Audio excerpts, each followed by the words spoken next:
We are going to refer back to question 2 on homework set 1.5.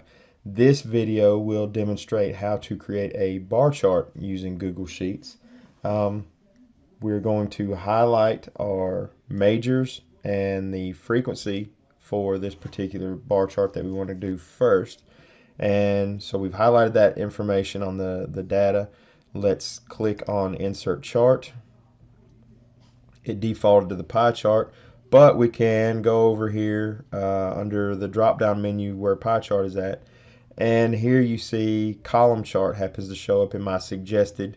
If that is different on yours, you can scroll down and you can see the column chart here under the column category. So I'm going to switch this to a column chart, and there we go. That's the graph. It's put all three of the majors in their own respective columns with their respective frequencies.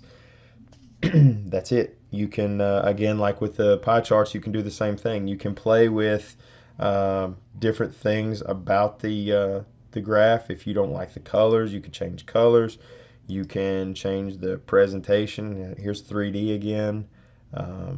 Compare mode. That's not necessary on this one, but that's if you're comparing two different sets. So here we have the three-dimensional graph. You can change your chart axes and titles. Series information, you can change colors. You can add a trend line if you wanted to. We don't need that on this particular set of data. You can change your legend. Again, just go through and play with these things. Make the graphs, how you want them to be. There's nothing that says you have to just accept what Google Sheets gives you as your graph. So, make them your own. But you would do the exact same thing if you wanted to create a relative frequency bar chart. Again, just like we did in the pie chart, highlight the column that you want, hold down Control to highlight the column that is separated from that. Go to Insert Chart, default to pie chart again. I'm going with columns. There's my relative frequency compared to the choice of major.